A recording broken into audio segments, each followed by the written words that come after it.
The blizzard descended upon Outpost Theta 7 with the fury of a dying star. Lieutenant Mara Keene had seen storms before. Hurricanes on Earth, acid rains on Proxima Colony, even the crimson dust tempests of Mars. But nothing compared to the frozen hell of Vacros Prime. The wind howled like 1,000 tortured souls, and the temperature had plummeted to minus 60 degrees Celsius in a matter of minutes. She should have been inside the fortified bunker with the rest of the expedition team. She should have followed protocol. But protocol didn't account for the 5 Vakreshi cubs huddled in the exposed research station 200 meters away. Lieutenant, abort mission. Commander Jiang's voice crackled through her helmet comm. The structure's integrity is failing. We'll extract the cubs once the storm passes. Mara's jaw tightened. They won't survive until then, Commander. These cubs are barely 3 months old. Their thermal regulation systems aren't developed yet. That's an order, Keene. She had already cut the communication. The Vakreshi were the dominant species on this ice world, massive, bear-like creatures with crystalline fur that refracted light in mesmerizing patterns. Adults stood 3 meters tall and could survive temperatures that would freeze human blood solid. But their young were vulnerable, dependent on their pack's warmth for the first year of life. When the research station's heating failed, the science team had evacuated, assuming the cubs' parents would retrieve them. They didn't know that the adult Vakreshi were 2 days' journey away on a hunting expedition. By the time anyone realized the cubs were alone, the storm was already forming. Mara pushed through the wind, each step a battle against nature itself. Ice crystals pelted her environmental suit, and she could feel the temperature dropping despite the suit's heating elements working at maximum capacity. The cubs' desperate cries cut through the storm's roar, a sound that transcended species, the universal language of terrified children. She reached the research station just as a section of the roof tore away. The 5 cubs were pressed together in the corner, their underdeveloped fur barely providing any protection. Their crystalline coating, which would one day be their greatest defense against the cold, was still translucent and fragile. The largest of them, Rokan, according to the research logs, looked up at her with eyes that held an intelligence beyond his months. The Vakreshi matured quickly in mind, even if their bodies lagged behind. "Come on, little ones," Mara said, knowing they couldn't understand her words but hoping her tone conveyed safety. "Let's get you somewhere warm." She activated her suit's emergency thermal blanket, a one-use item designed for extreme situations. It expanded into a large insulated sheet that she wrapped around the cubs, bundling them together. Then came the hard part, getting them back to the bunker. The cubs were heavy, far heavier than human children of equivalent age.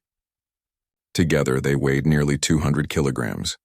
Mara's suit had assisted strength, mechanical joints that amplified her movements, but even with that enhancement, carrying them through the storm was like dragging a boulder uphill. 50 meters from the bunker, her suit's power cell warning flashed red. The heating elements were draining the battery faster than anticipated. She had maybe 5 minutes of assisted strength left, 10 minutes of heating, 75 meters. Her legs burned.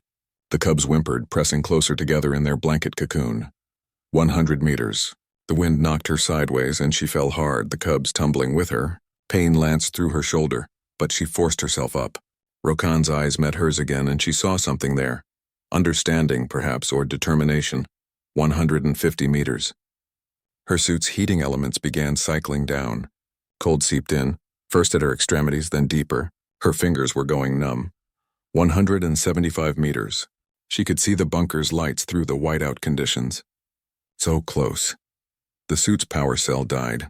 Without mechanical assistance, the cub's weight became unbearable. Without heating, the cold became lethal. Mara's body was burning through its resources, her core temperature dropping despite her efforts. She kept moving, but each step was slower than the last. She collapsed 15 meters from the bunker door. Her vision tunneled. Through the haze of approaching hypothermia, she saw the bunker door open. Figures emerged, her team rushing out.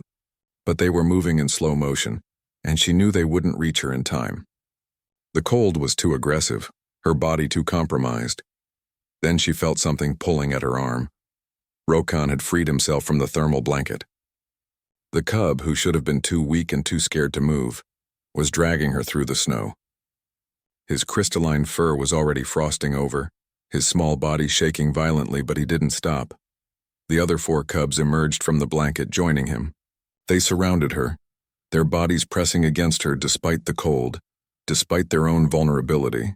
They pulled and pushed, their small paws gripping her suit, their teeth carefully clamping on the reinforced fabric. The soldiers reaching them stopped dead in their tracks, stunned by what they were witnessing. The cubs were dragging Mara toward safety. It wasn't efficient. It wasn't graceful. But inch by inch, the 5 Vakreshi young pulled the human who had saved them toward the bunker. Rokan's eyes never left hers, and in them she saw a truth that transcended species.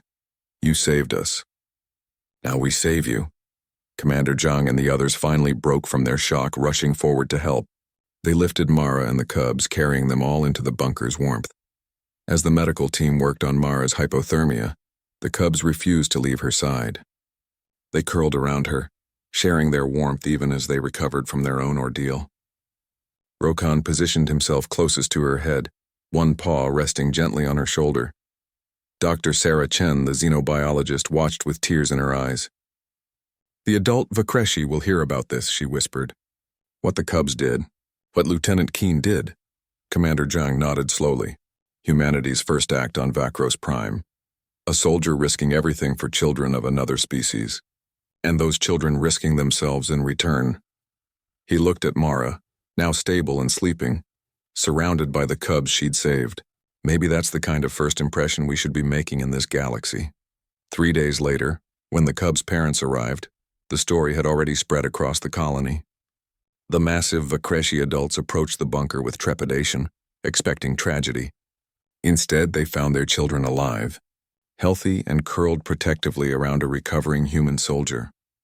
Rokan looked up at his mother, then back at Mara and made a sound, a chirp that the translators rendered as a single word. Pack. The Vakreshi mother studied Mara for a long moment, then lowered her massive head in a gesture of respect. In the species hierarchy, there was no higher honor. Lieutenant Mara Keen had come to Vakros Prime as an explorer, a soldier, an ambassador of humanity. She had become something far more important, proof that courage and compassion were not bound by species, and that the measure of humanity wasn't found in strength or technology, but in the willingness to risk everything for those who needed help, even if they weren't human at all.